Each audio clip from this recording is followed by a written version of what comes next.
It's cold here. What happened?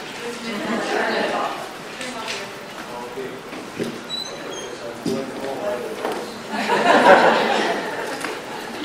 Anyway, I want to begin by thanking Bruce and Liza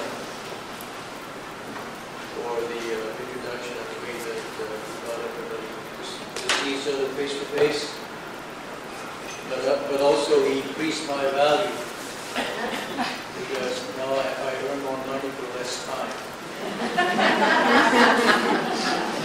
I like increasing my value from time to time. Bruce and Elijah has made great contributions to our country. You remember Oka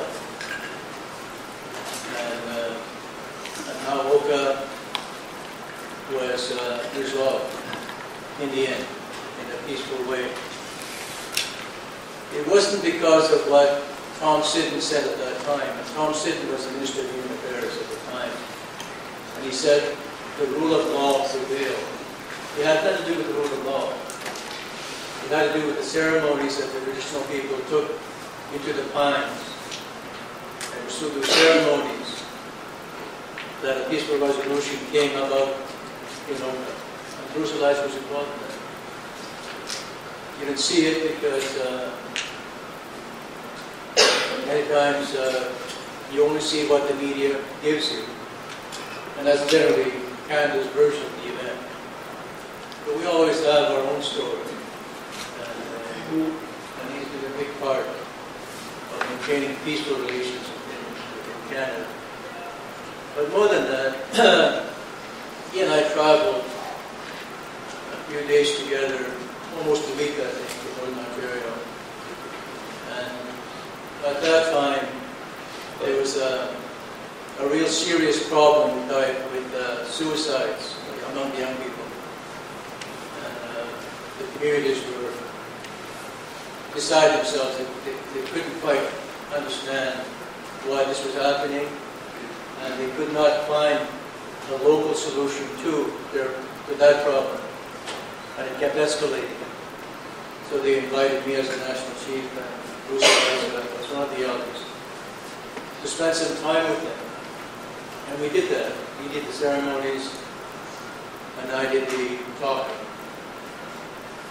which is essentially the role of most leaders anyway, is to talk to the people, have to listen to them, and to give them the opportunity to express their deep concerns about their community. And as a result of that, there were some initiatives that were initiated by NAN, which is the National organization in Northern Ontario, to do their own task force on youth suicides in their territory. And from there came some requests or recommendations for support from the federal and provincial governments on how to deal with that issue. And it's still very much an issue for them.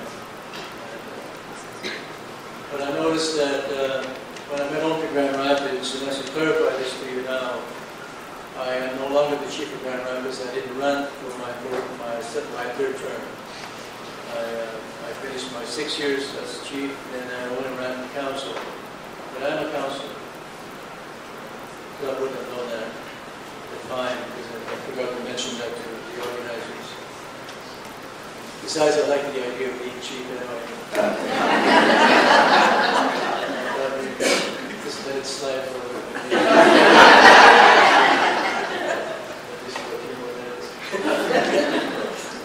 I also wanted to mention that Marlyn is from Grand Rapids. She's our first doctor from our community. And that's a great accomplishment for us. I say us because I want to take some credit for it too, or rather be good at it. And, but she's my cousin.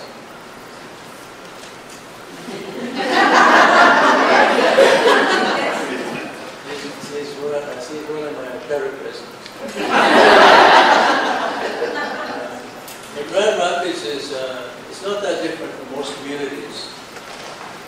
that we're struggling to deal with the social issues at home.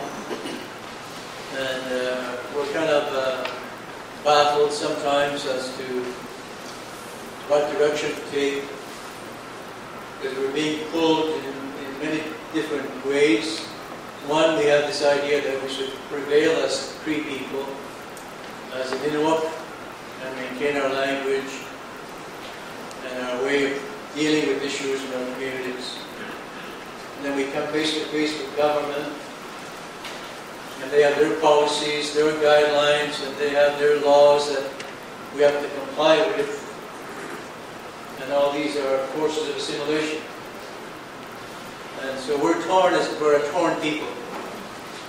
And it's not a place I recommend for anyone, because climbing out of that is part of the struggle that we are facing. Never mind the fact that we have diabetes that's escalating, that we may have suicides to deal with in our communities as we do in Grand Rapids. Not with the young people, but with the older generation, people in their 40s. And we also have creeping into our communities the drugs that come from the south. And these issues are complicating what we can do for ourselves. Like they're downwards. They drag you down. And then you have to try to rise above these social problems while you're dealing with the impact of colonization at the same time. Thank God.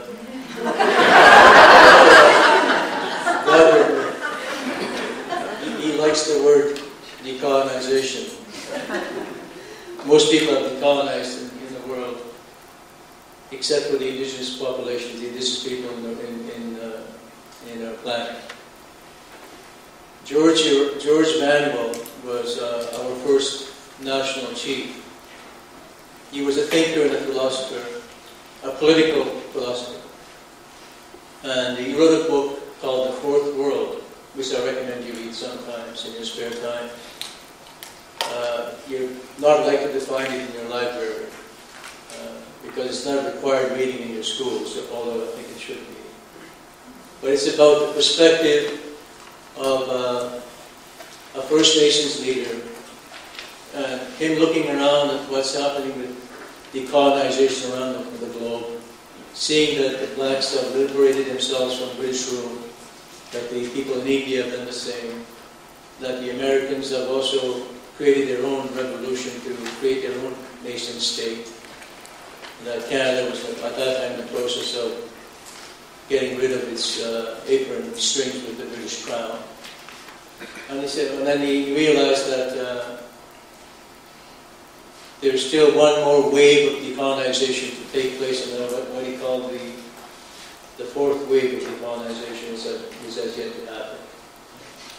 But that would involve many millions of people, not just the Aboriginal population in Canada or the United States, but the millions of people who are indigenous in India and other parts of the world, like in Japan. There's indigenous people in Japan, and in Australia, New Zealand, and Central and South America.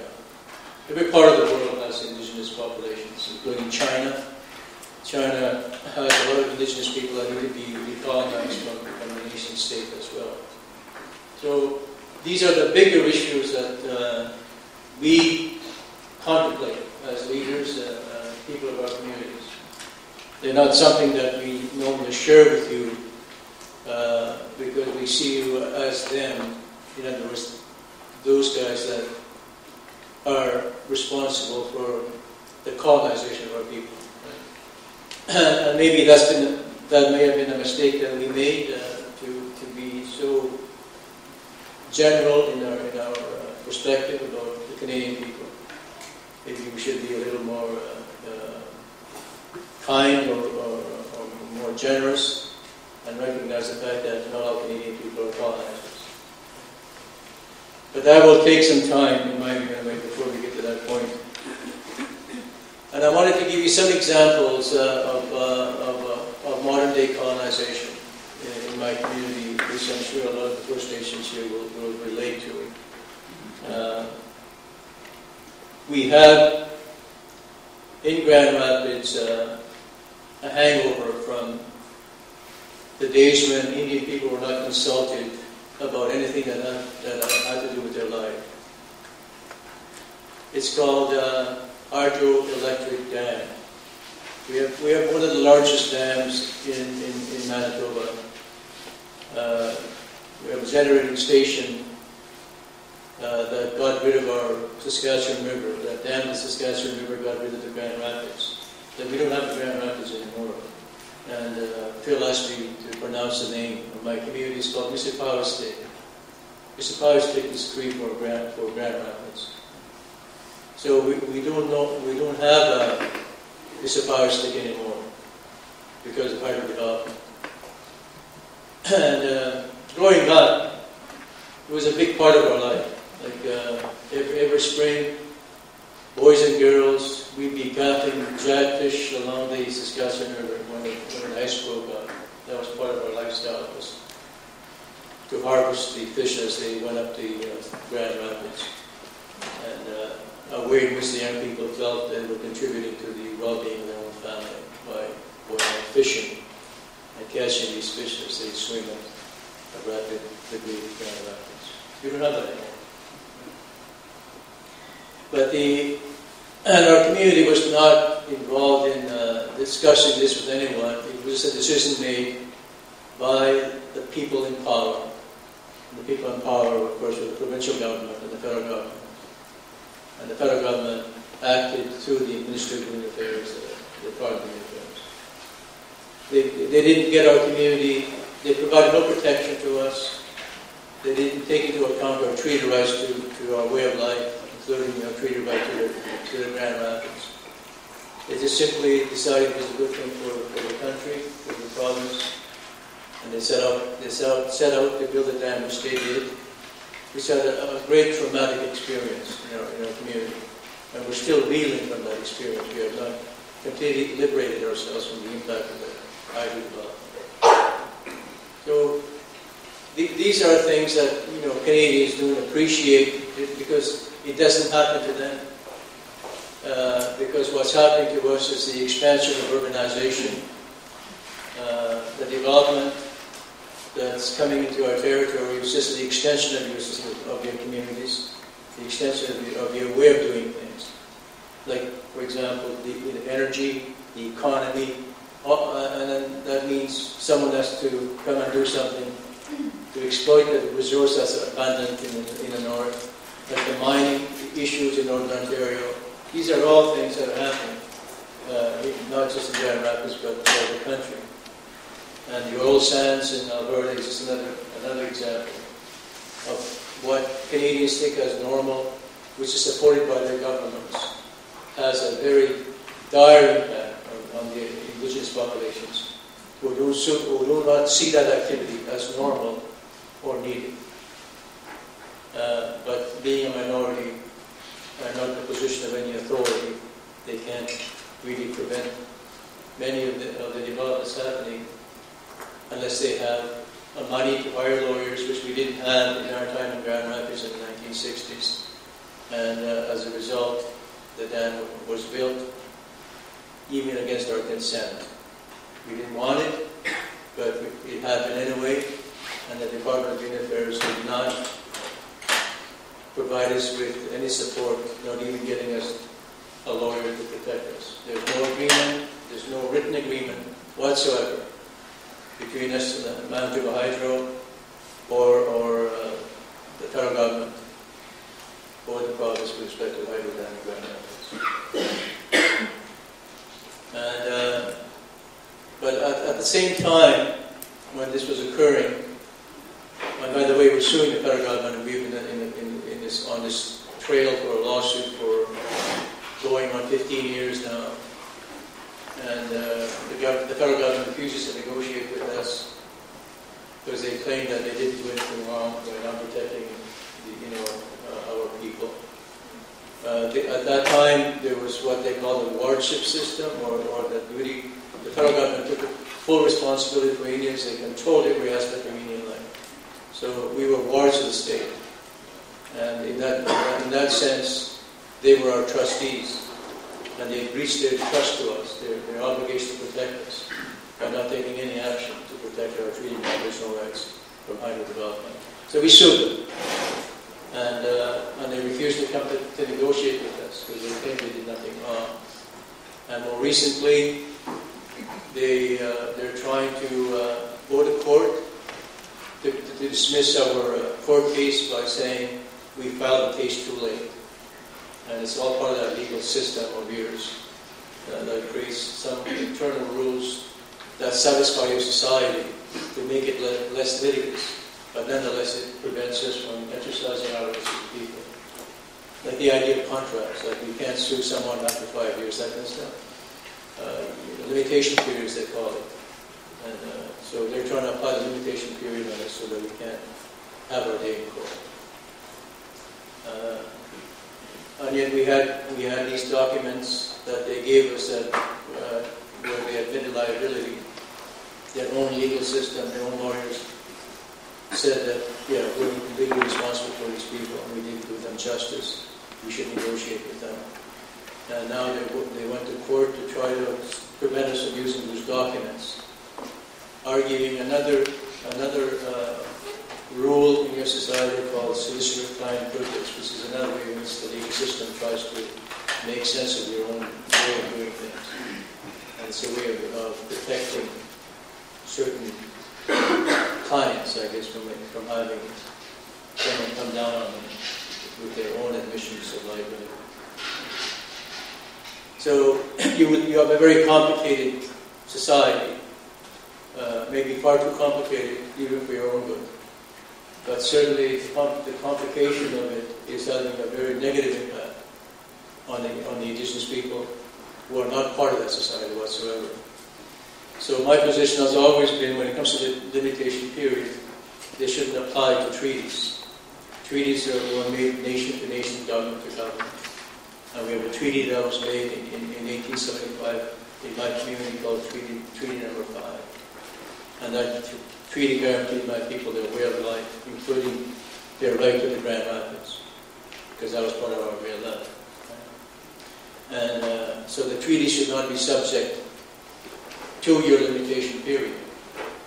Now, why am I focusing on Grand Rapids in this way? Because I'm trying to highlight to you an example of colonization. Because colonization is not just a word. It's about the impact of the colonizer's way of doing things, his life, his way of managing his economy, or the way he even takes care of the healthcare system. The way in which they do these things impacts on us as a people. Like for example, in 1961, in Grand Rapids, two doctors, one working for the federal government, one working for the province, decided to divide up the jurisdiction. Because the issue then and the issue now is who is responsible for Indians. Either a federal obligation or a provincial responsibility. And this is one of those areas in which there's always a dispute between the provinces and the federal government. And it all boils down to money, because it takes money to exercise jurisdiction. And so when it's convenient, the federal government will say, well, we are responsible for Indians because we have the power to make laws for them in our Constitution. Under Section 9124 that says the federal power to make laws for Indians in Indian lands, which is the foundation for the Indian Act, which we despise with great force. Because the whole idea of white people making laws for Indians is not a good idea, particularly about who should be an Indian, and for a matter of what powers they should have to govern themselves. That to me is the supreme example of a colonial rule that still abides and resides in this country. And you don't deal with the Indian Act because it's not part of your lifestyle, it's not part of your culture. And it is a society that imposed that Indian Act on our people. And it's something that we struggle with daily. And I'll give you examples about more about colonization with respect to Indian as I carry on. But I want to come back to this idea of two doctors deciding, without involving the people themselves, to divide up the jurisdiction. I come under provincial jurisdiction now for health services in Manitoba. I'm not under any federal authority on my resort.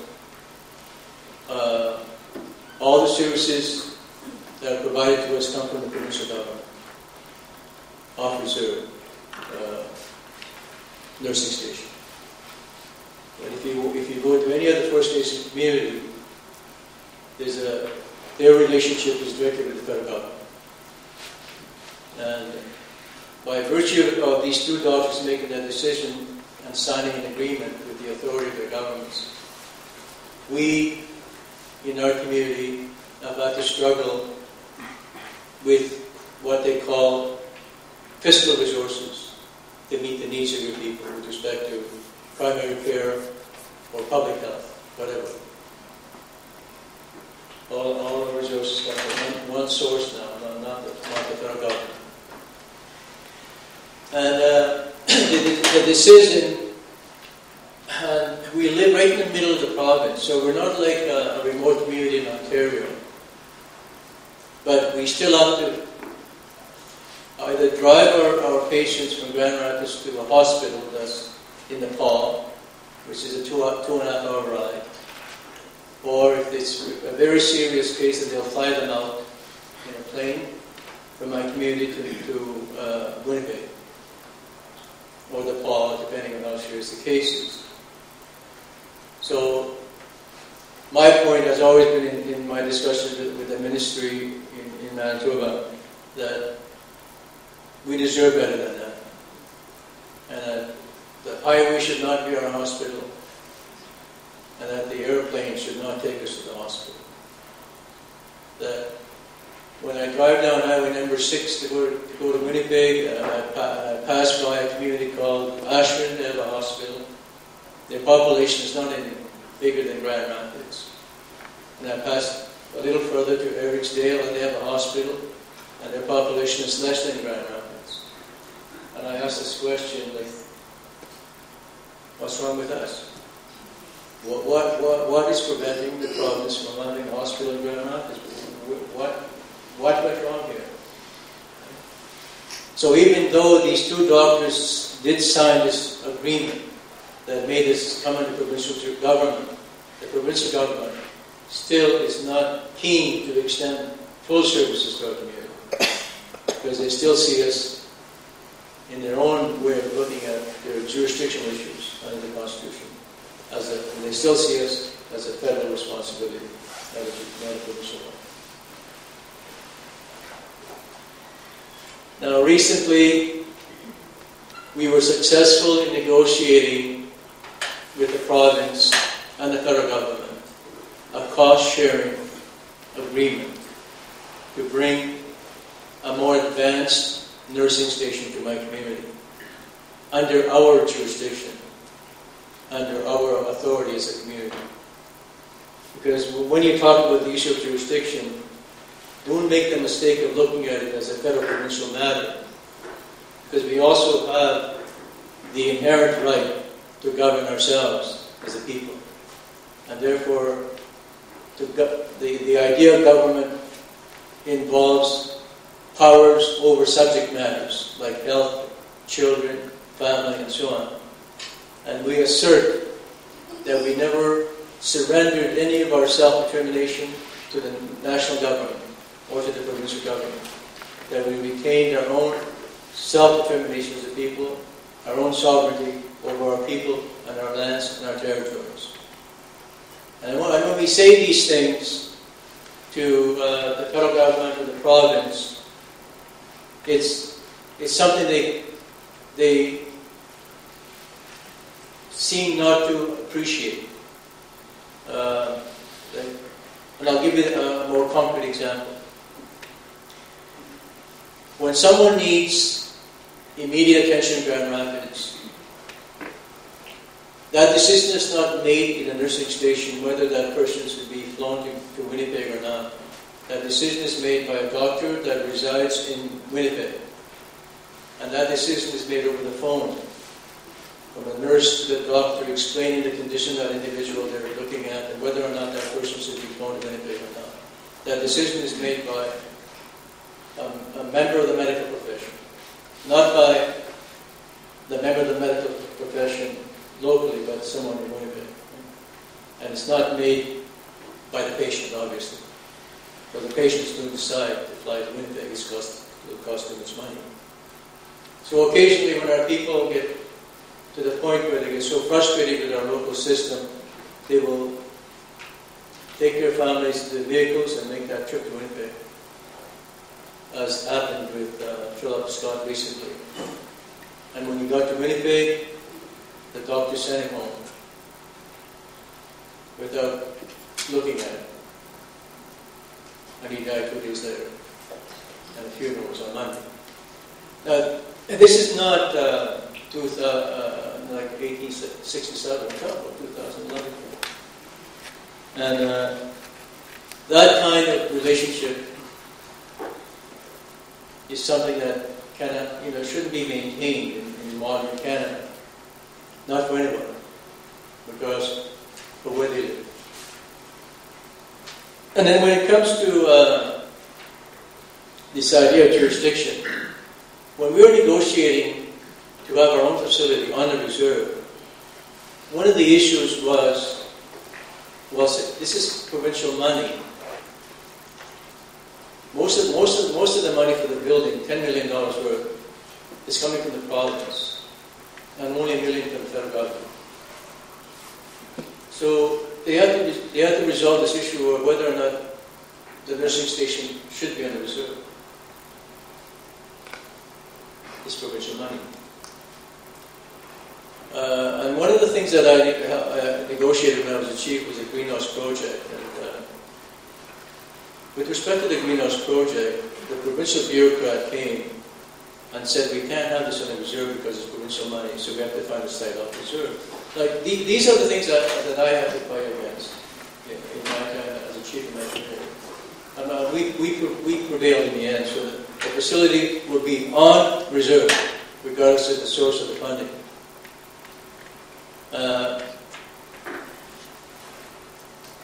And I don't think Grand Rapids is unique in experiencing these jurisdictional issues either.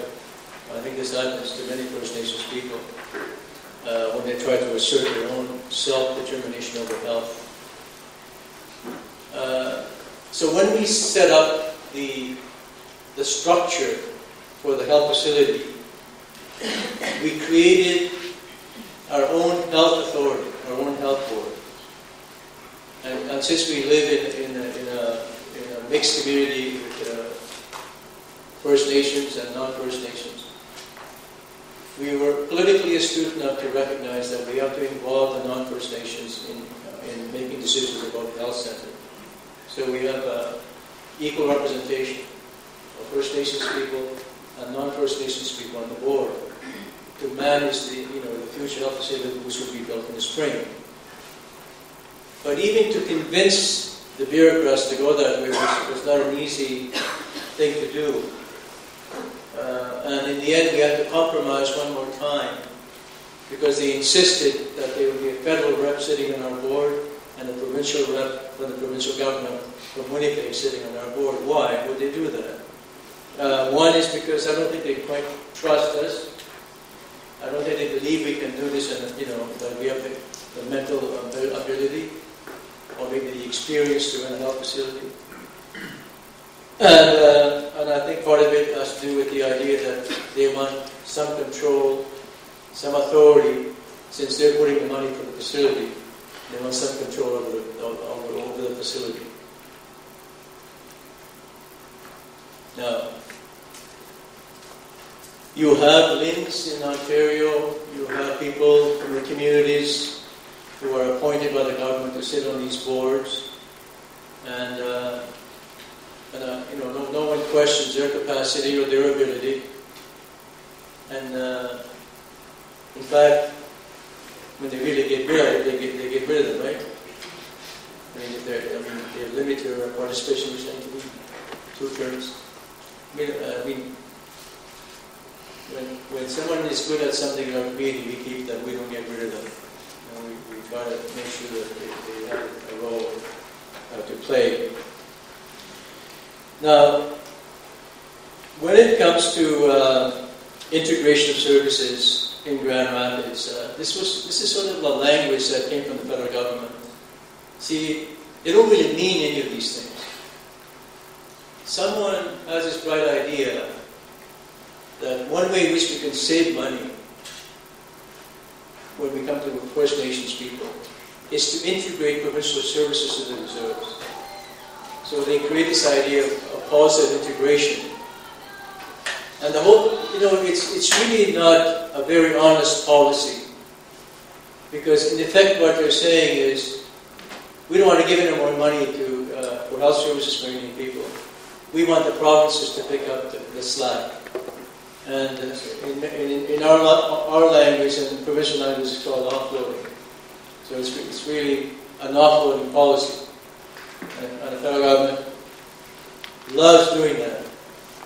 And in the meantime, our communities are suffering because we don't have the resources to meet the health needs of our communities. And these games that happen between those two levels of jurisdiction are games that date back to 1867, when Canada was formed, when there was a division of powers. A division of powers between two levels of government, over which we had nothing to do, because we were not part of that discussion, of whether or not we agreed to divide up the powers in the way in which they did, over health, or taxation, or whatever power they divided amongst themselves. But whatever they did in 1867 is impacting our ability as governments to run our own lives in our communities. And that's why we work so hard to try to change the Constitution of Canada from 1982 to 1992, 91, somewhere there. A 10-year period where we got to know each other. Where I got to meet Alan Deliri over there, sitting over there, some of our technical people, our thinkers, on how we're going to transform the Canadian Federation. And to borrow the words of Zebedee Nunga, one of the Inuit leaders, how we're going to do constructive damage to the status quo. So we were looking at this idea of using the supreme law of the land to recognize our inherent right to govern ourselves as a distinct order of government within the Canadian Constitution. And the Charlottetown Accord was about that. It was an accord that recognized Aboriginal people as having a third order of government within Canada. Not a third level, but a third order of government within Canada. And had that accord been ratified by the public, which didn't happen in the referendum, we lost the referendum. Had it passed, the issue of jurisdiction today would be very different. Yet, it didn't happen, and as a result, we're still stuck with the format and the structure that was set up in Charlottetown prior to 1867.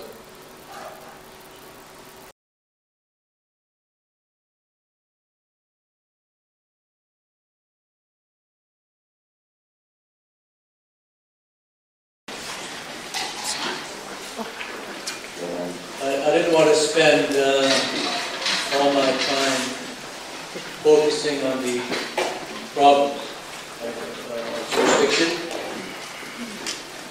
although it's one of the fundamental relationship issues that has to be resolved between First Nations and the governments, the federal government and the provinces.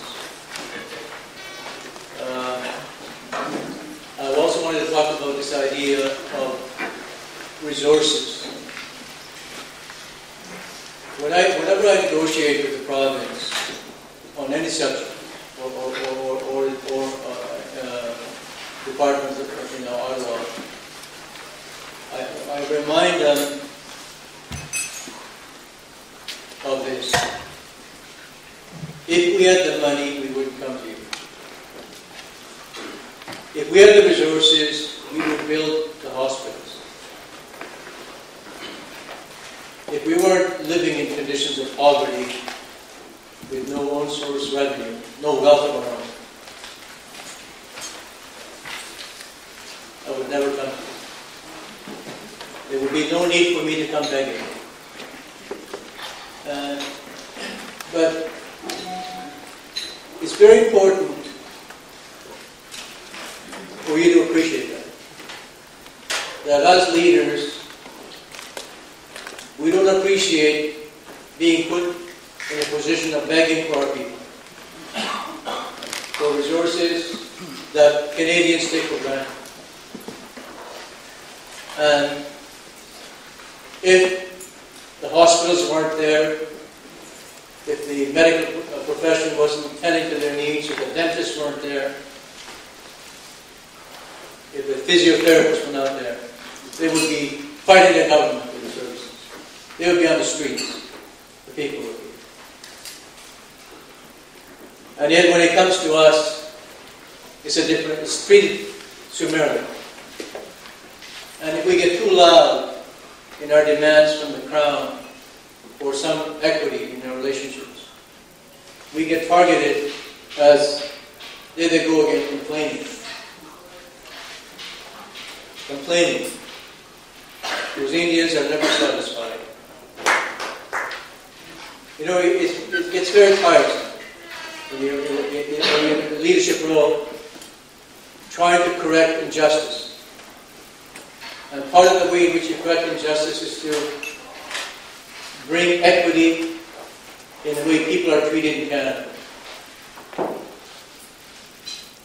One of the teachings that I received about 4 or 5 years ago was on one of my golf trips down south in southern Manitoba in Mennonite territory. The Mennonite community in Manitoba had their start with land grants that were given to them to settle in Indian territory. But since then, they have accumulated exceptional wealth. Not because they don't deserve it, but because they work for it. And part of what they did is called collaboration between communities. And between Morden and Winkler, there's a hospital. Right in the middle of those two communities. Almost equal distance from each other. And that's the compromise that they made because they realized they wouldn't get their own hospital, each of them would not have their own hospital. So they collaborated. And they made a decision that was mutually beneficial for them. And I thought, well, what a great idea. Wouldn't it be a wonderful thing if my own people, the Cree people, would collaborate that way? And I remember talking to the chief from Norway House and saying, why don't we build a hospital there? We're not that far from Norway House. And Moose Lake could go there, Cross Lake could go there. And, that we could share that hospital for primary care. That's a good idea, but I can't implement it. There's two reasons why I can't implement it. One is the collaboration is not there. But even if it was, I wouldn't have the resources to build it. I will still have to make that trip to the provincial ministry or to the federal government to seek the funds for the hospital. And even as it is right now, we're on a waiting list in my community to extend our water treatment plant. We're out of sight. but we're better off than people with no running water on reserves in Ontario and across the country. At least we have water and sewer in Grand Rapids. And we've had it for 10 years. But off reserve, where my mother lives, there is no water and sewer yet. But when Hydro came to Grand Rapids 40 years ago, they brought in their water and sewer for their houses. So that all the Hydro employees, all the white people that came, they had their water and sewer. Because the government made sure that white people were treated fairly. It didn't matter that they destroyed our way of life, that they flooded the place our people used to travel, where I spent my first 3 years as a child, or 3 months. It didn't matter to them that they were destroying the culture. What mattered to them was economic development, creating electricity for the people down south, and creating some wealth from selling that electricity to their people or to some other markets. That's what mattered to them. So, I know what inequity is. I saw it growing up in Grand Rapids, where the Hydro employees had their water and sewer and their electricity. And my mother was now 89 years old, has yet to turn a tap to get water. Because the Métis community did not get running water. They reserved it 10 years ago. But we've already overextended the capacity of that water treatment plant. We can't build any more homes because we can't service them. Now, if everything is relative, I guess maybe I shouldn't complain, because at least we have water and sewer on reserve. Athabasca doesn't. A lot of Cree communities in Northern Ontario, a lot of Ojibwe communities, Woodsy Creek communities don't have running water. Giganjingham doesn't. Charles Lake doesn't. But they live in a poor, in the poorest part of the country. So I guess I can't blame Ontario for this. Is Ontario the poorest part of the country, of the province? No, I don't think so. I think Ontario has had wealth more than maybe deserving. And that's why the province, they have this idea, the federalism. There's some good things about the idea of federalism. And one of them is the idea of sharing wealth through the equalization payments. Like the governments do make some good decisions on how to share wealth amongst themselves. But that wealth never trickles down to us. Well, when it does, it's usually in the form of pennies as opposed to the dollars that other Canadians get. So we can't even talk about quality of service, what I'm saying to you. We're not into improving services that we don't have. We're at the stage of seeking services that other Canadians have taken for granted for the last 50 years. That's the situation in this country. And that's one of the legacies of colonization. And people need to stand up with us. They need to say, okay, enough of this. And we want substantive change, not ameliorative reforms. We don't want step-by-step. Step-by-step means that more kids commit suicide. Step-by-step means that more of our old people go without seniors' homes. My Auntie Clara, since we don't have a senior residence in Grand Rapids, is living in Fort Alexander Reserve. A total distance of 6 hours by car from my community. And all the old people who needed care, senior care, had to go to the PAW. Since time immemorial. Ever since the beginning, when services were given to seniors. Why? Because that's where the facility was. Why? Because it was a white town. Why? Because they were able to get money to have a seniors residence, and we weren't able to do it.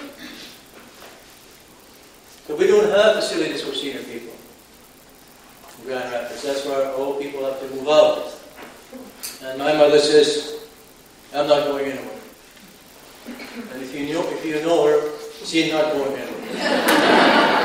I mean, she's 89, still washes her own clothes, makes her own dishes, makes her breakfast.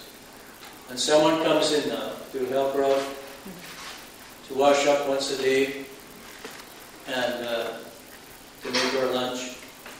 And my sister lives with her, and I live with her when I'm there. My biggest complaint about living with my mother is it's really hard getting engaged when you live with your mother.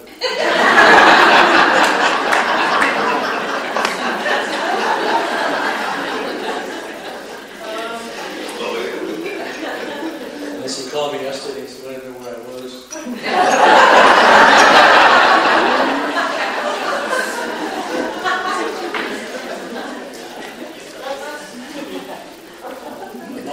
Mothers never change. They're the same. They still treat you like a little boy, even though you're 65 years old. You're not even that.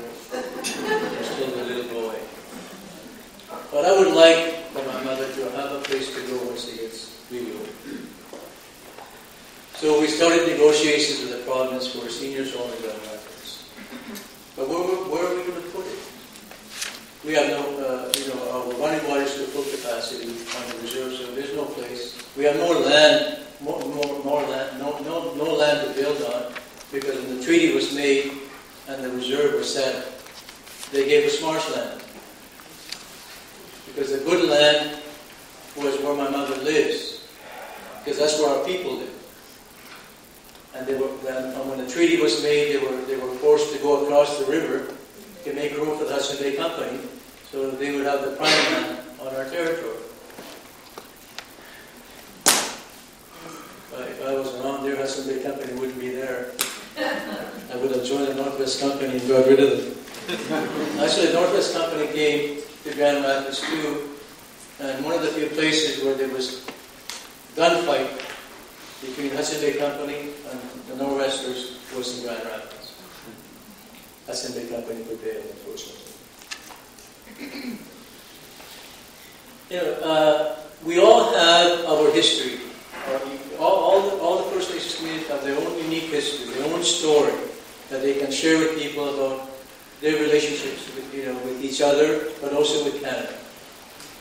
And these are tales that tell us what's wrong with the relationship.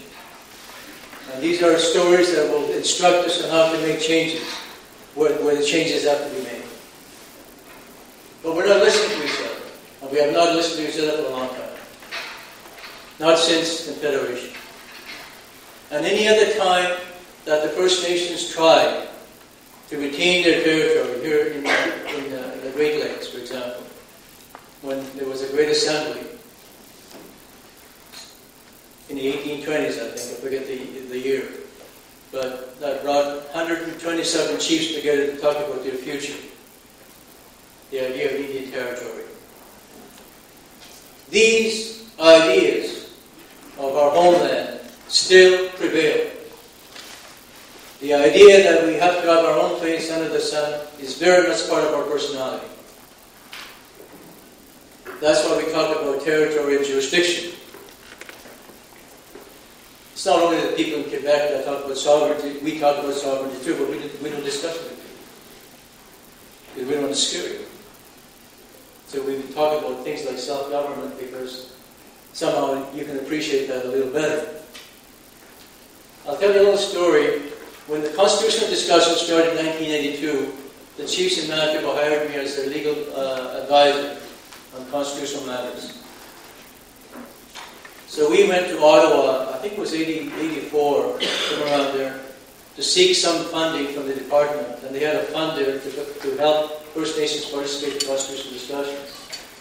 So we created a committee called the Chiefs Committee on Self-Determination. Now, self-determination is rather a very pleasant word, and it's part of the Declaration, Human Rights Declaration in the United Nations. It's the right of all peoples to have their own culture, their own life, their own authority, their own language and so on, their own capacity to look after themselves and so on. It's a nice word. And the ADM at the time wouldn't give us any money. This guy became a chancellor of a university later on. But he wouldn't give us money because he said, why don't you change the committee's name to the Committee on Self-Government? I'm giving you this example. These are real-life examples. I didn't make them up, they happened. But it tells a story about the reluctance of the other side to acknowledge who we are as a people, to embrace us on our terms. We are always placed in the role of fitting in, even when it comes to programs and services. The criteria are established by some agency somewhere away from our communities. The guidelines are in place, and the budget is allocated, and we have to fit into that system. But our needs are greater than that system. And that system doesn't accommodate those needs. And that's part of the problem. That you may have whatever it is, $1 billion, but most of it goes to the hospitals, very little goes to the communities. If most of it is designated for, let's say, primary care, there'd be very little for public health. So the prioritization has to be turned upside down. And the prioritization has to be done with communities on the allocation of wealth. Because that is a solution. That Canada has to share its wealth with us.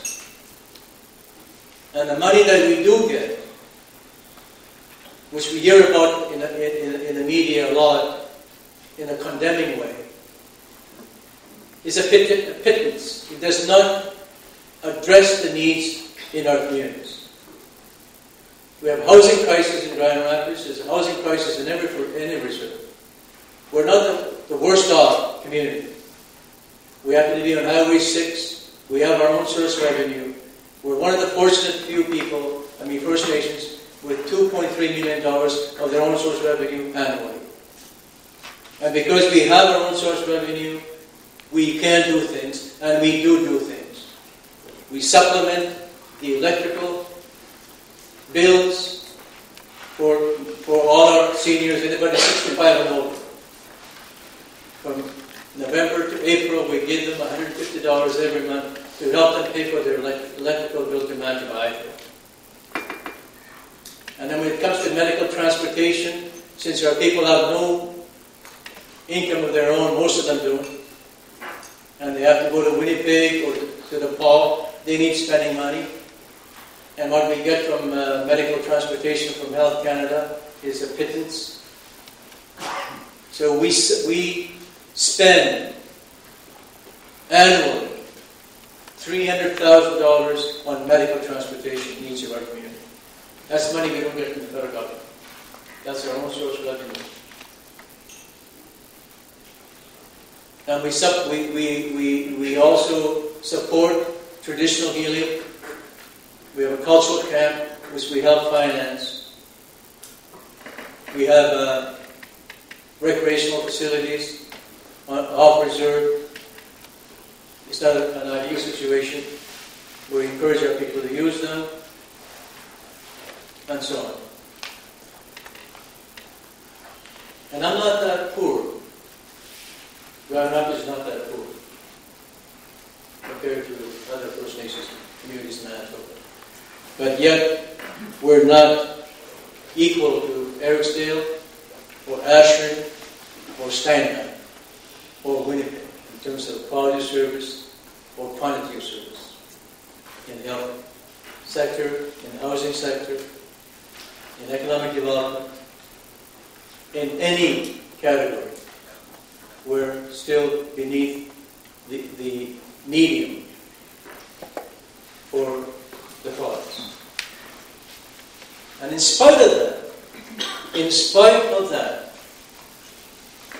my community graduates high school students more and more each year.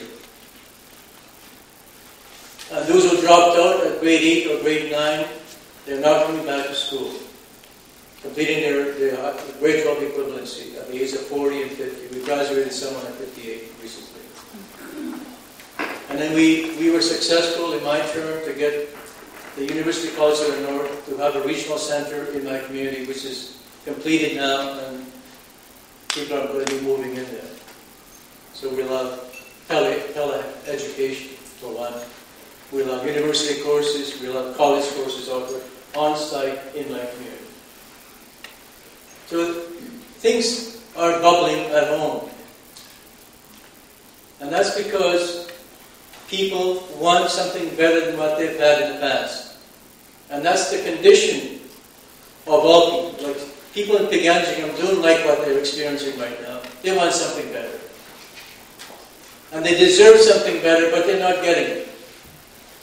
They're not getting it because they don't have the sustaining power to be in the face of Ottawa or in the face of Toronto.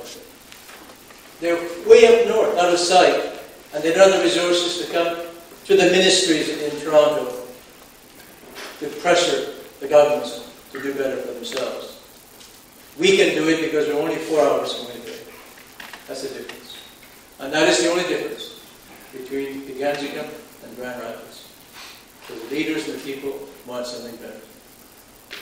Now when it comes to this idea that I talked about, integration of services, we shouldn't be talking about integration of services. We should be talking about access to services. That's where we're at right now.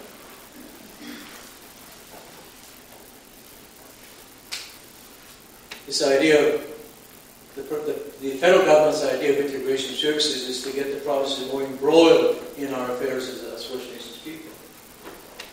It's a way in which they can force the provinces to dig deep into their pockets and to provide some services to us, which they do. In Manitoba, there's dialysis facility in the Island Lake region for 4 communities. Our health center will have a dialysis facility. So no one will have to go to the paw twice a week to clean their blood. They can do it locally. Our new facility will also have telehealth. So we don't need that dial-up to the doctors. They can be diagnosis done through the internet. And in our community, we have high-speed internet through the Broadband Communications Initiative of the federal government. It was one of those first things I was able to do as a chief, was to set up our own telecommunications organization. We call it Municipalistic Telecommunications Society. We provide all the internet services to our community at a price, and we keep one person employed full-time. And we call it MTS. Because in my province, the bell in Grand Rapids is MTS, Manitoba Telephone System. And all they had was a dial-up system. No First Nations community should only have a dial-up system to the internet, especially in Ontario. No community should, never mind First Nations, no community should be in that capacity. So I was very happy to get rid of MTS under dial-up. And these things, they're not small. They're not small gains. They're major stuff. And through our internet program, we are now exploring the idea of partnering with another company, a satellite company, so that we can do television and sell services and so on in our own, through our own internet provider. Health is more than getting sick. Health is about culture, the way in which people live. It's about nutrition and all these different things that you're very much aware of. And I don't need to elaborate on the determinants for health. You know all about that. What I want you to walk away from my talk is that we better get on to do something for First Nations. We better do it collectively. And we better do it fast.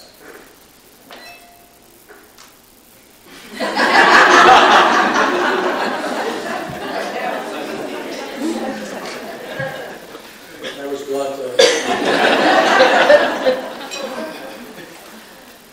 I have a relationship with God. Everybody does. We argue a lot. I don't know what all of you, but see, my argument with God is, why did He make it so difficult? Why didn't He just impose His will and make us all the same with one religion? Why free will? But if you didn't want us to fight, why did you create free will? And as a First Nations person, my fight with Him has to do with, why did you allow the Christians come and do this to us? What's with that? If you're benevolent and kind and all these things that we're taught in our own traditional way, why did you allow that to happen? That's my discussion with God. Because you see, when our people pray to God, and I heard this from Elder Ermine from Saskatchewan. I think it was in Prince Albert, in a gathering, and he got up from the podium, from the floor, and he said, before the Catholics came, or the other Christians, I guess, and that's the other thing about Christianity. What a divided religion. Gee. What a mess you created. He said when our people prayed, when they first came, he said we prayed like this to the Creator. And then after they got here, he said, and they taught us how to pray, we ended up praying like this, he said. Get down. And when we looked up, our land was gone.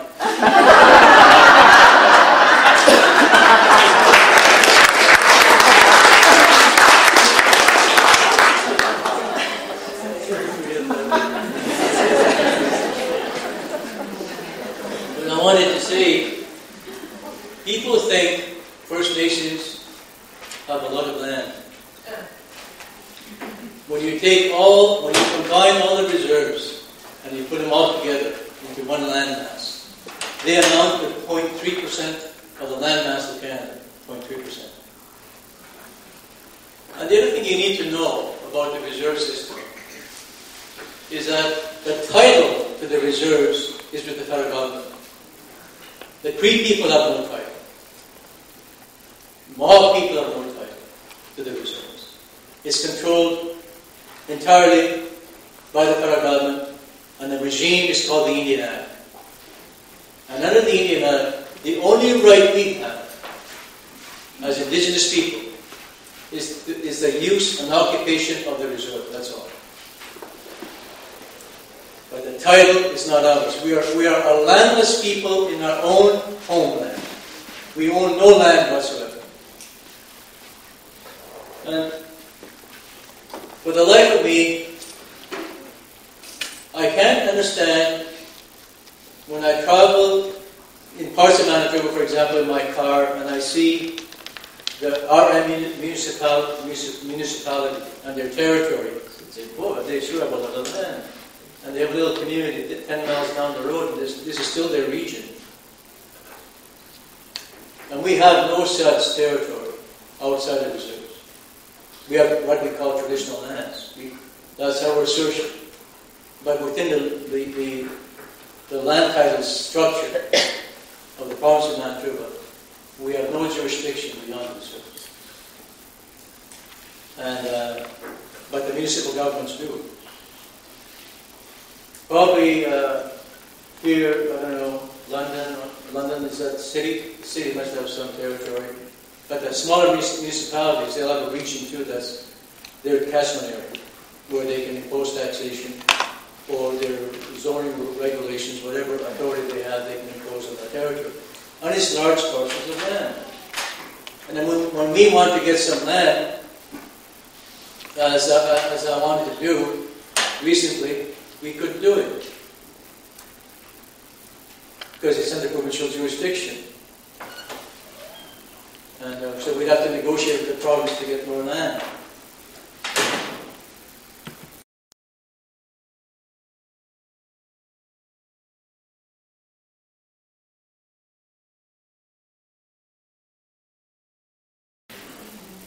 Now, healthcare in Grand Rapids has to improve.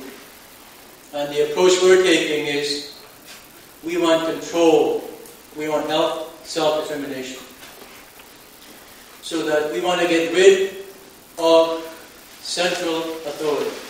We want a decentralized authority. We want as much of the decisions about the health of our people done locally. And we want to have traditional healing as part of our facility. And we want telehealth as part of our facility. We want dialysis as part of our facility. And we want doctors in Grand Rapids. Right now, the doctor comes to Grand Rapids once every 2 weeks for a day for a population of maybe 2,500 people. And that's been the system for forever, it seems. And we want to change that. We want to hire the doctors ourselves. We want to hire the nurses ourselves. And we wanted to run the facility with our own thinking. But as I said to you earlier, we have to compromise and accommodate the funders so they can have representation on the board. So there will be representation from the federal government and the province and our board of directors for the health facility. And health has to do with what people eat. We have not been able to deal with that issue yet in Grand Rapids. When Marlyn and I grew up, we ate moose meat, beaver tail, muskrat tail. Everybody should have muskrat tail once in their life. It's rubber. It's almost like jello. But it's very delicious. And so we ate fish, mostly fish. And our meat was mostly. We're not deer people. The Crees are not deer people. They're deer, but they're not deer people. We're most people. And but the problem is this: encroachment, climate change, settlement and climate change, mining companies in our territory and so on. It's diminishing the habitat for the wildlife we depend on. So moose is no longer as plentiful as it used to be. So we cannot rely on country food entirely. So we're building a grocery store, our own grocery store, owned by the community. And we wanted to provide them fresh meat. So we dealt with a company called McDonald's Consolidated, which is they serve a Safeway. And all the Safeway stores in northern Manitoba take this. All the Safeway stores in northern Manitoba, like in St.Clair and Thompson, they get their meat delivered to Winnipeg daily, so that people in those cities can have fresh meat delivered to their homes. when they buy them. They would pass right by my community. And McDonald's Consolidated will not deliver fresh meat to my community because they only do that for safety. Now, where do you think that negotiation is going to end up?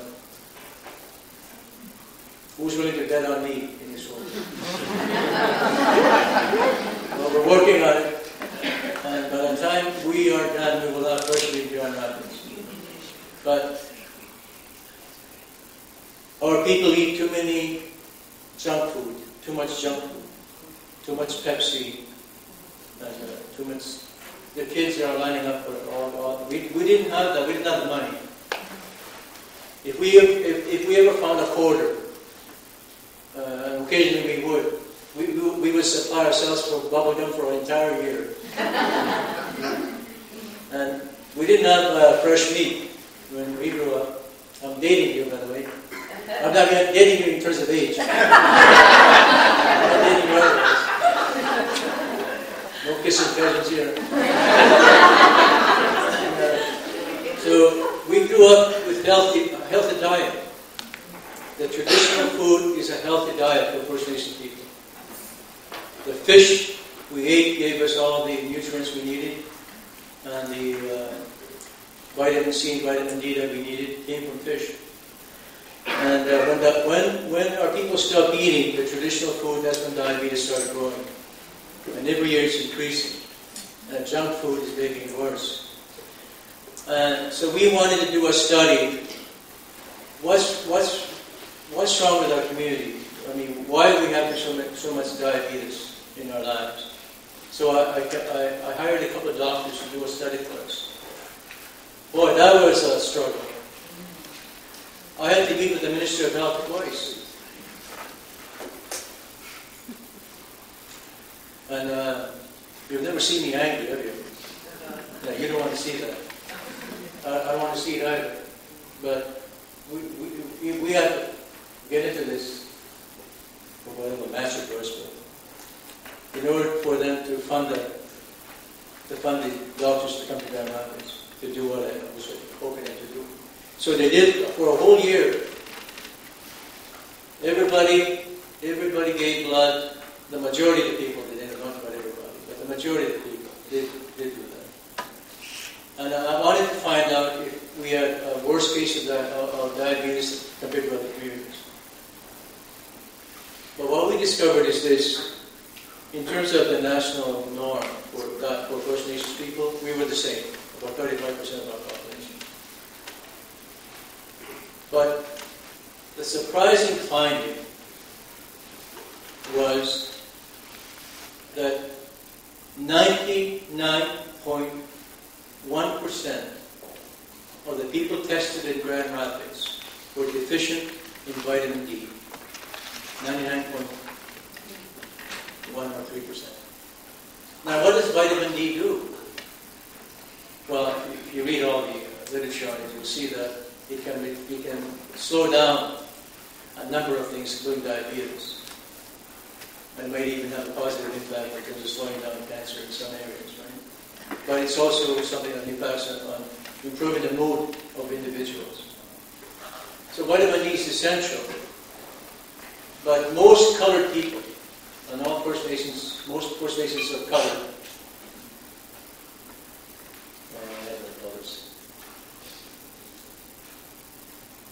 look at my face, I'm a pretty colored guy.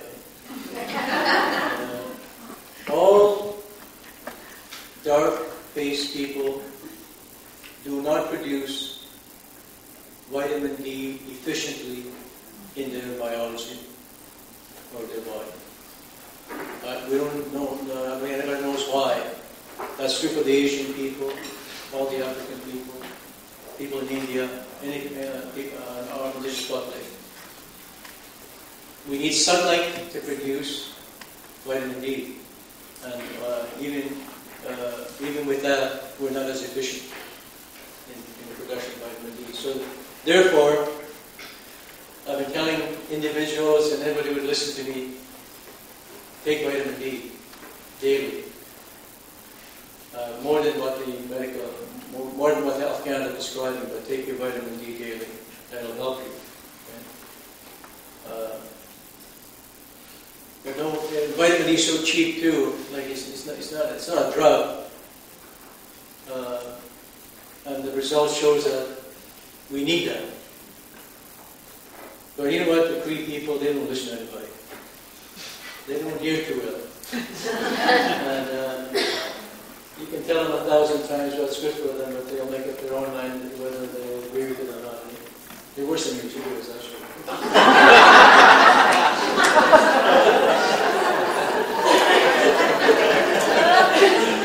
We're ahead of the pack when it comes to not listening. I also wanted to mention about health in my community, like in Grand Rapids. There's people within the community that want to do something positive. So we have a fair amount of volunteerism. We have a cultural camp, for example, where we try to deal with the spiritual health of the people.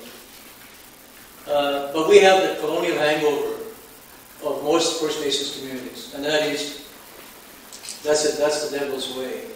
The traditional way is the devil's way. Right? And it all comes back at us. Now, see, we're trying to deal with spiritual wellness, and so letting people do the straight grass and the sweat lodges and the sun dance and so on. Giving people the option of experiencing that spiritual lifestyle, and through that, bettering their life. Because spirituality is a way in which you will eventually deal with issues that you may have been avoiding, or maybe you didn't even recognize were there. Right? But the problem is this, and it all stems back to history, and it's all about the Indian man, and it's all about colonization. In 1885, here in Canada,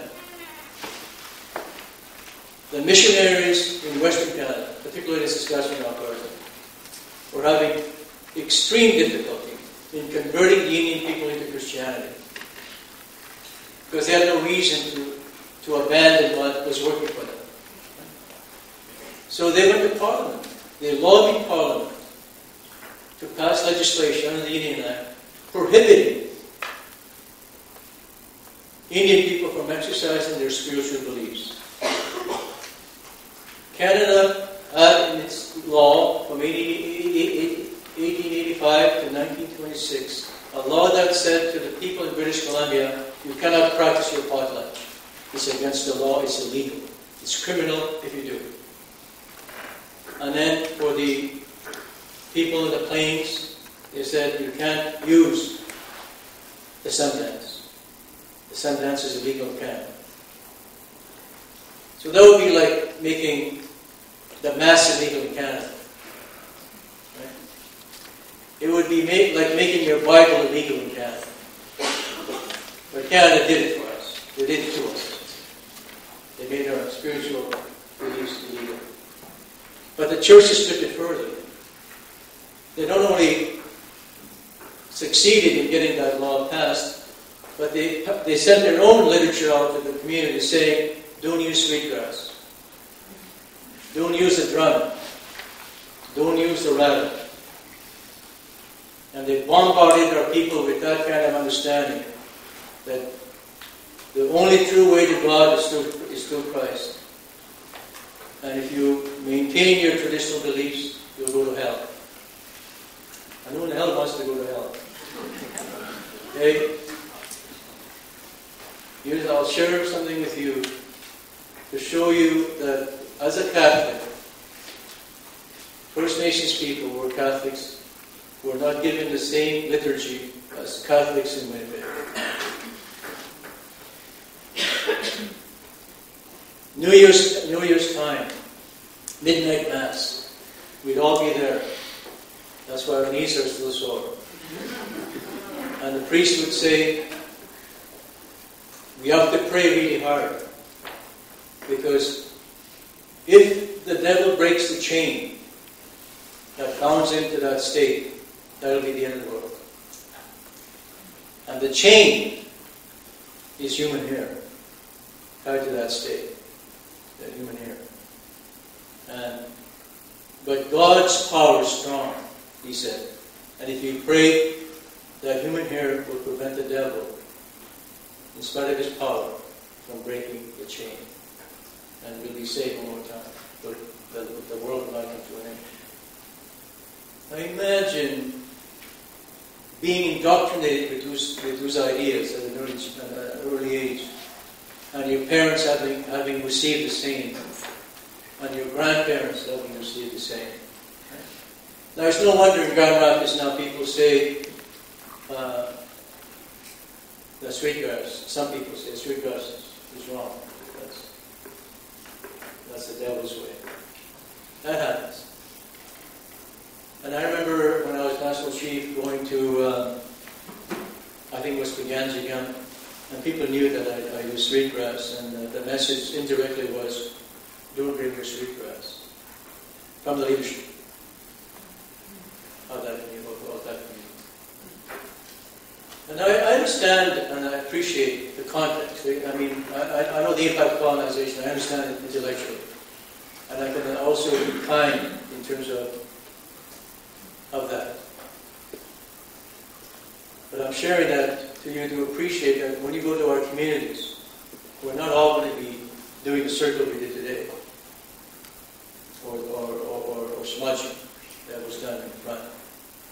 Because many of our people are going to be very staunch in their Christian beliefs. And that is their prerogative, that is their right. But condemning traditional ways is not their right. And it shouldn't be their prerogative. That's why I break camp with them.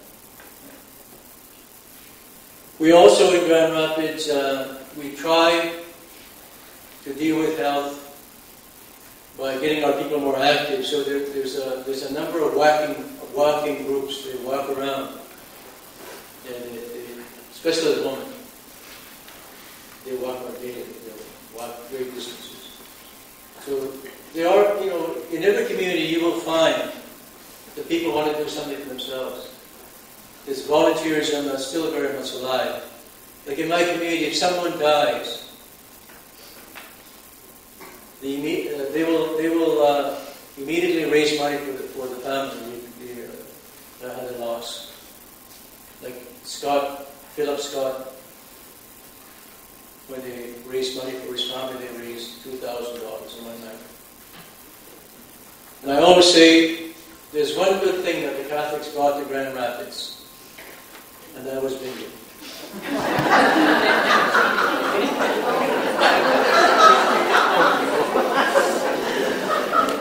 Because through that, we've been able to do many fundraising activities.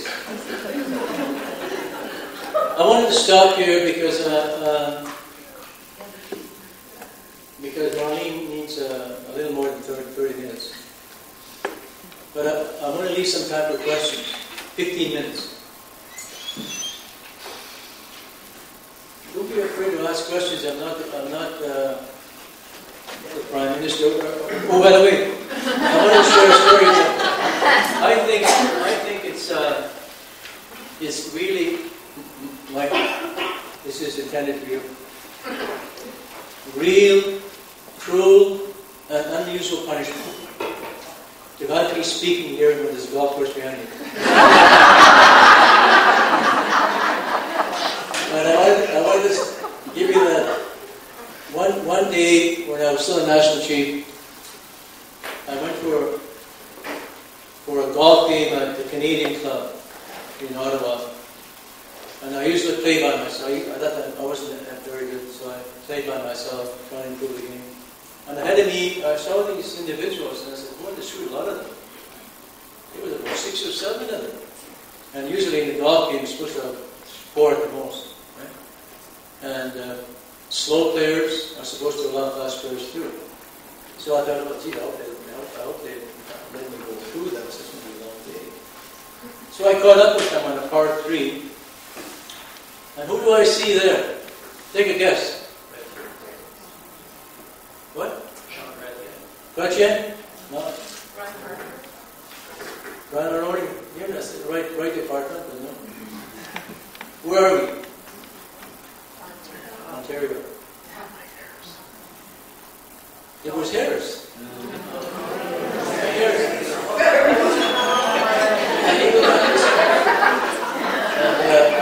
This was after April Watch. And it was after Oka.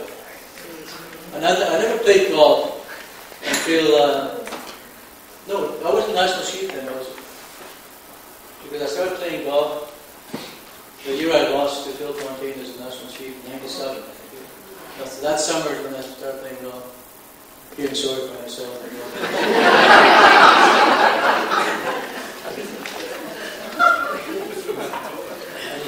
I felt about it too doing that to be honest. But I did it in person. There was Mike Harris there. And then he said, we're going to let you through, he says. And the extra men I saw were security guards. Those are his bodyguards, right? So I hit Mike. And then he says, Ovide, he said, why did you take up golf? When did you start taking up golf, he asked me. I said, you know what? After Oka, the Oka incident had to do with the golf course, remember that? Yeah. It had to do with extending a 9-hole to 18 holes, going through burial grounds of the people there. That's why the Oka incident happened. They didn't want that to happen. So I said to him, well, you know what? I wanted to know what was driving the white man crazy.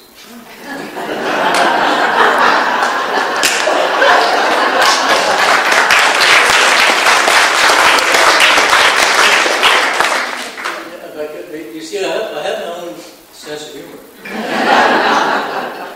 When I was the national chief, I didn't show it very often because I was dealing with a very serious subject. And one time I ran into this person, and she said, how come you never smile? I said, have you ever been on television? He said, try smiling when you're on TV and you're dealing with serious issues. So you get a persona. Like someone said to me, I thought you were taller. Just like the lady in Rousseau Reserve kept looking at me when I was eating this moose nose soup. They had moose nose soup. I was really enjoying it. And I had two bowlfuls. And then finally I asked her, I said, did you want to say something to me? And she kept looking at me. And she says, yeah, he says, when I watch you on TV, you're so big. He said, but you're so small. I said, don't you go spreading that around here. Okay, I'm getting silly. Anyway, questions? 10 minutes. Hi, do you find there's anything for us to learn from other cultures that have similar issues with their native populations? New Zealand, for example, or Australia, acknowledging colonialism as well, and the issues that they face. I was just recently at a conference, and I met some CEOs from both countries, and they, just from my brief conversation with them, they had a number of different ideas, and it started with respect. It was quite interesting, especially one of them came from the UK, and it was an eye-opener for him on how to respect the local people more than he ever thought. So just wonder if you got anything to show them.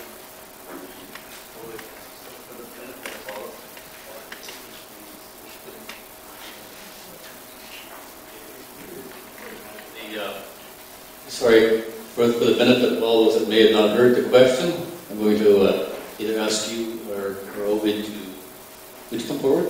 That'd be helpful.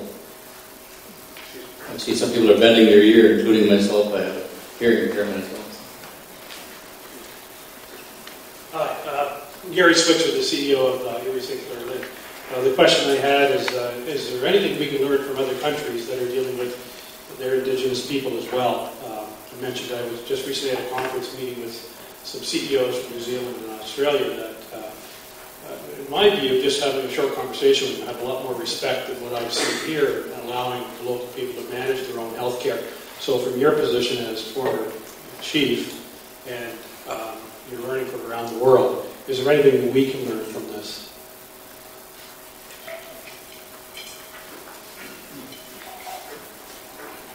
I haven't done very much international travel. I've never been to New Zealand. I made a few trips to the States. But I'm pretty much culture bound, Manitoba or Canada. I'm not that well versed on other Indigenous people, what they're doing in the health field. I hope to change that, but I'm never had the opportunity to go to any of these other nations to examine what they're doing. But I think the commonality is the impact of colonization is the same, and their struggles are similar in the sense that they're trying to retain their language, and they're trying to have self-determination with respect to health, education, housing, whatever. Trying to build an economy to rise up against poverty. I mean, those are all similar themes that I've experienced listening to other international speakers. However, when it comes to Canada, we should take the lead role. We shouldn't have to just wait, I think. We can create models here for others to look at. Right? Like, for example, the decentralization of power from the ministry to LHINs may be a good thing for the general population, but not for the First Nations. It's just another step away from the source of power. Right? This is the ministry itself. And then the ministry also does not acknowledge our jurisdiction over health. But you have your mandate, you have your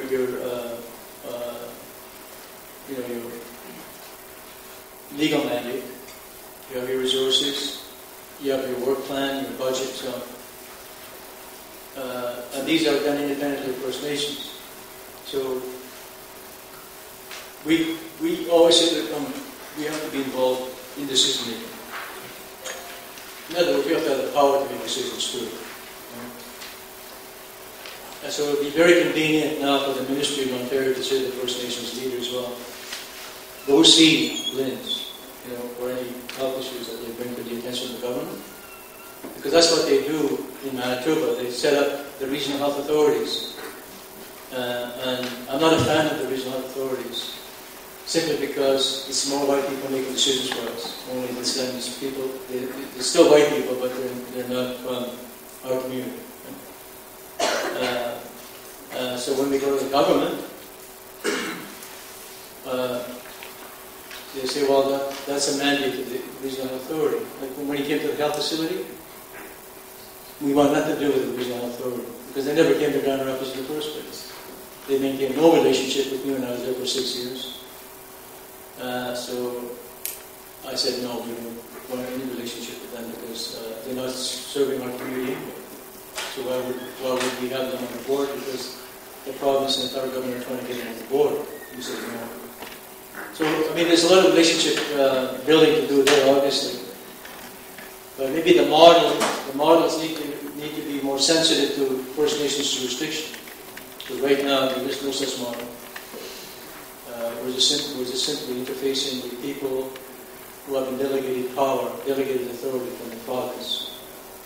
And that presents problems for us in terms of jurisdiction and health self-determination.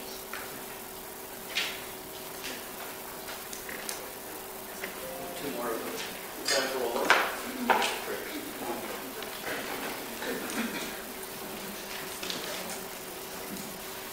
I just had a quick question. In 2004, there was the National Federal Health Report that was formulated. We're basically on the eve of renegotiation. You talked about resources, you talked about funding and jurisdiction, and obviously there are systemic issues with these type of negotiations, but do you have an opinion on the steps leading up to the, what essentially is going to be a 24-month negotiation starting soon, and where the Aboriginal people should fall into that negotiation, where you'd like to see it go?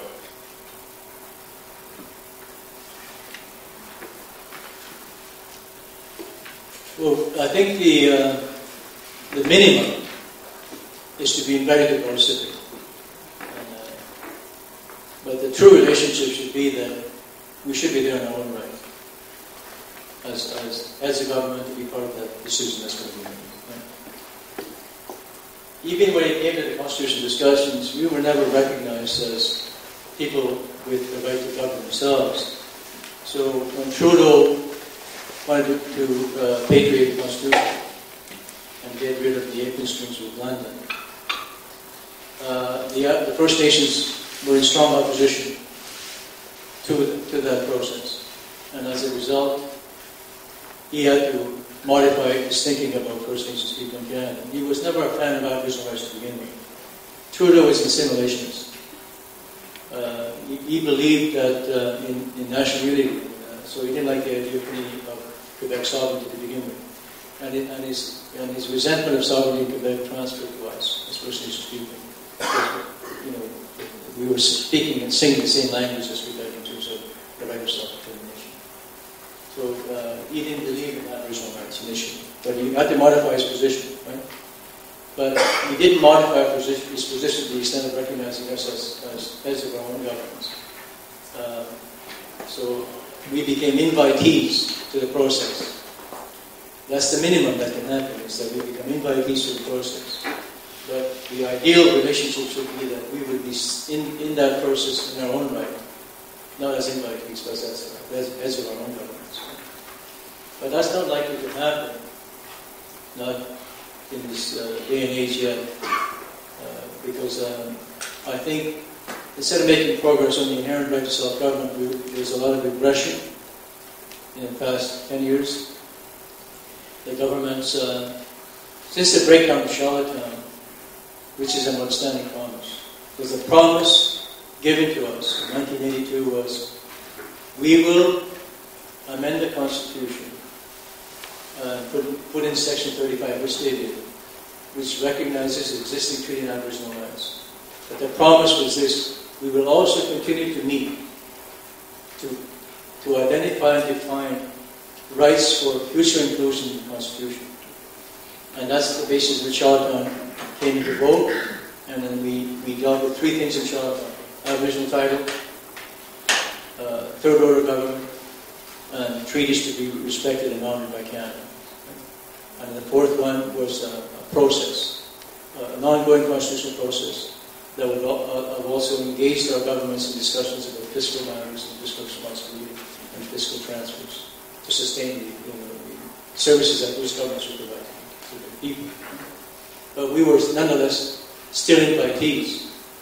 So Canada still does not see the chiefs as equivalent.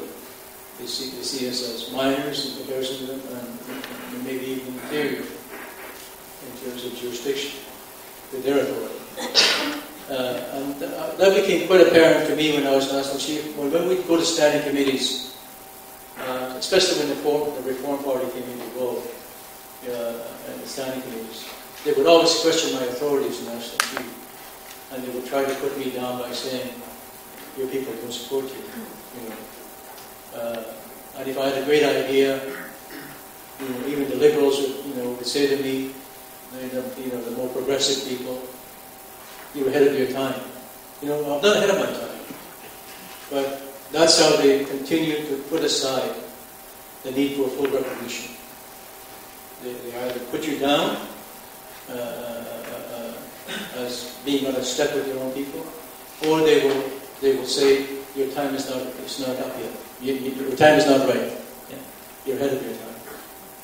So we have to break with that kind of thinking, because that's all part of the idea that maintaining the status quo. And because as individuals, I think you have a lot of power as individuals to change things. But you have to be prepared to go beyond the mandate, your legislative mandate. But you've been disciplined from childhood within your own culture to respect authority. You're the most placid people that I know. That's why you'll never have democracy, because democracy is people being free and to question authority. But Canadians, as a rule, don't question authority. They comply with authority. And if something goes wrong, they want more authority. Like you try to solve crime to more authority. And that's what Bruce was talking about. That there's another way, there's another option, rather than filling up the jails with people from our communities. Ovide, we've had you standing for some time. We're going to do one more question, and then we're going to move on to the next part of our day. Perhaps you can come forward. I can speak loudly. Ovide, thank you for your message. You said to us, do it collectively, do it fast. Can you please help us with attention when we try to move fast? The tension that I'm speaking of comes from colonization, comes from repression, comes from a means of communicating with our Aboriginal communities that encompass both traditional elders who have a long-term view and elected band councils who have a very short-term view. Could you speak to us about that tension and respectfully with regard to Indian time? Because it's a different framework of appreciation of doing it collectively and doing it fast.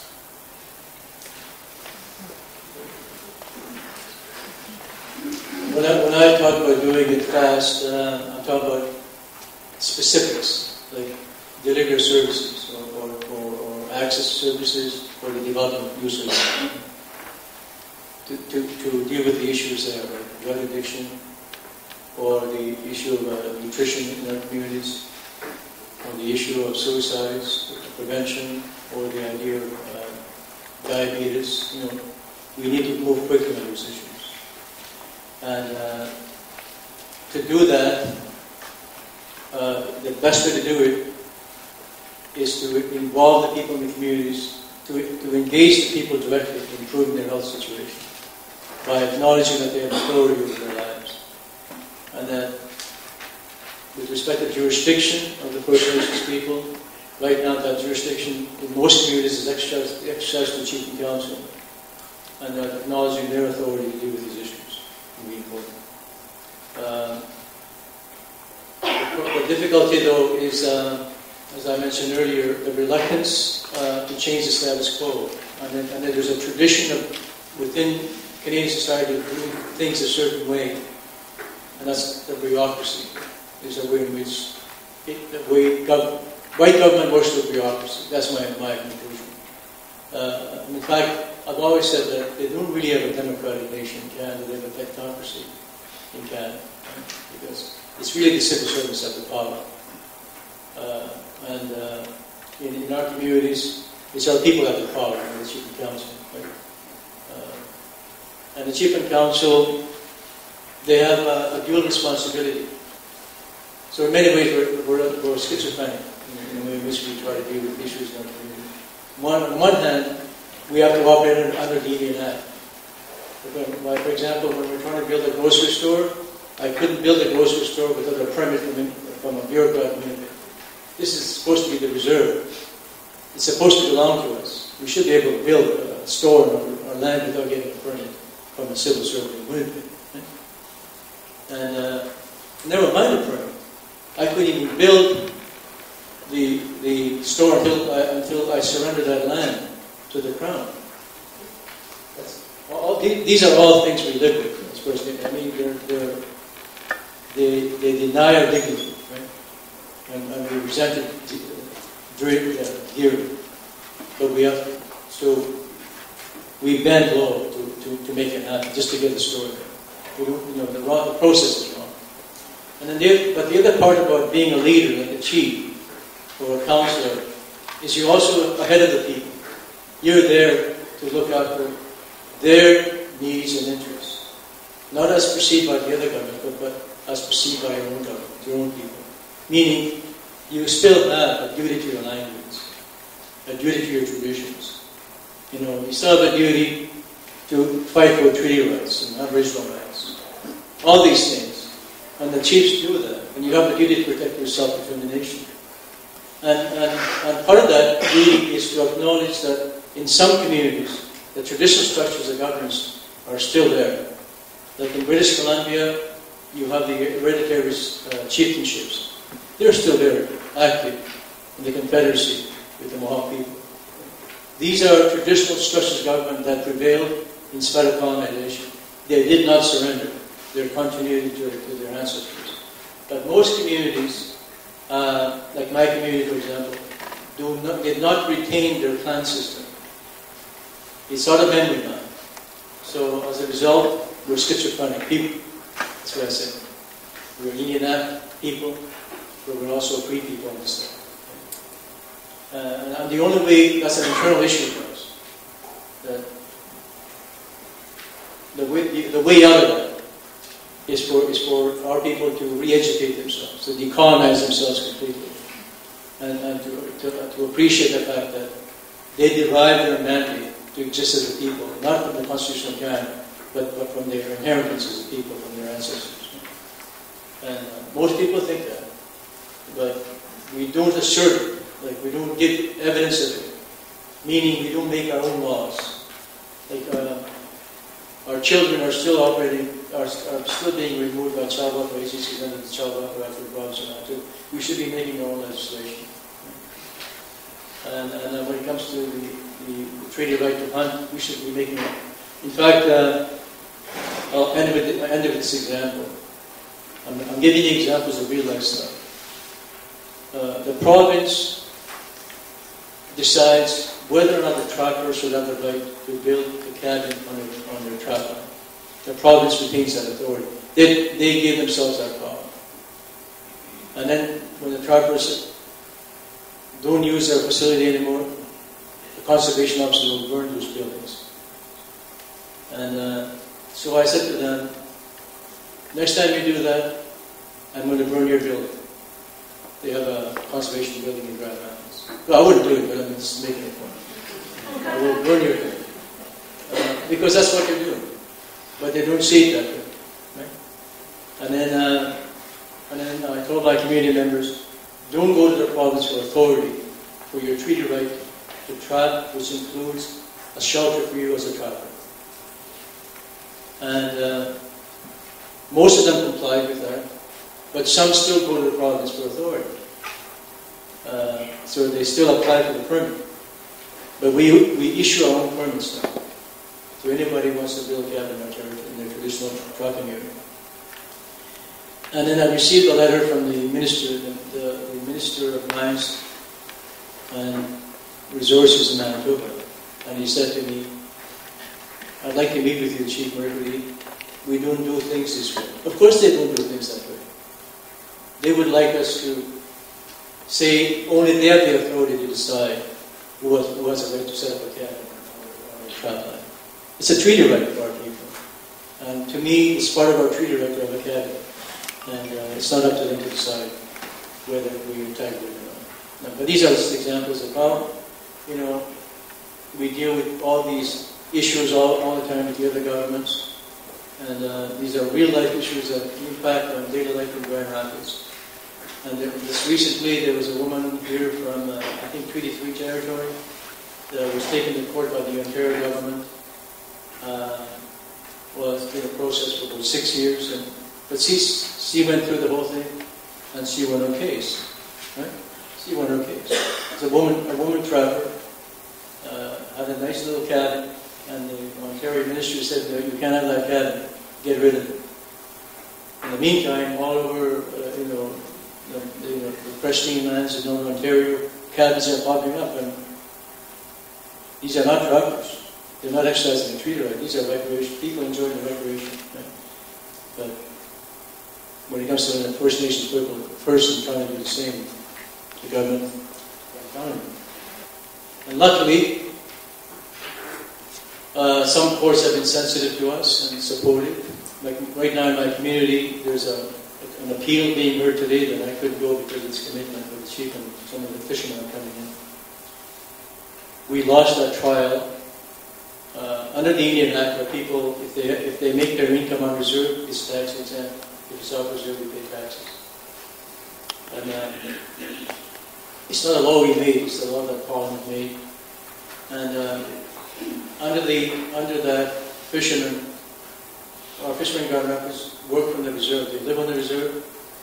The co-op fishery, where they take their fishes on the reserve, but the fish is in like Winnipeg. That smart judge at the trial level said, you know, the lake is not land. Not a smart man. And that lake is not reserved. So you didn't catch your fish on reserve. So you're not entitled to this exemption. So now we're at the Court of Appeal level today. There's so much to say, so much to talk about. You know, like we could discuss this whole idea of colonization for ad nauseum, but other people here could give you their own examples from their communities. I'm just dealing with Grand Rapids, never mind. I can give you examples of the Highland Nation and other examples of the Taku people. I can give all kinds of examples of struggles they've had trying to, you know, just survive as a people. Because that's what, you know, that's what it boils down to, is our right to survive as distinct people.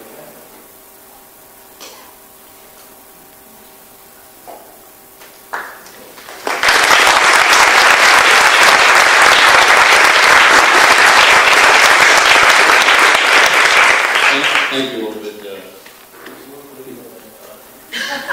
But such a flood of memories back for many of us, and given us so much to think about. For those of you who haven't had a chance to ask your question, approach Ovide during our lunch break. Otherwise, you may find him on the golf course. I see him leaning that way. And wish to continue success with your golf game, Ovide. Verdi May would like you to come back so that the participants, all of us here, can show our appreciation with a small gift. Ovide, would you mind coming back, please? Come on. And Verdi is going to say a few words. I would really like to, on behalf of our Aboriginal communities in the southwest area of St.Clair, offer this token of our appreciation for your long day of travel yesterday, your late night, and for enhancing our day and understanding and talking to us about broader issues relating to jurisdiction, which has an impact on our health and our wellness and our communities. And I hope that everyone enjoyed what Ovide had to share with us, and that you take the opportunity to talk with him throughout our lunch and throughout the day. You're going to stay the rest of the day with us. This basket was made for you by Katie Sickles. She's an Oneida elder, and we were thinking particularly this color because it's the color that I received.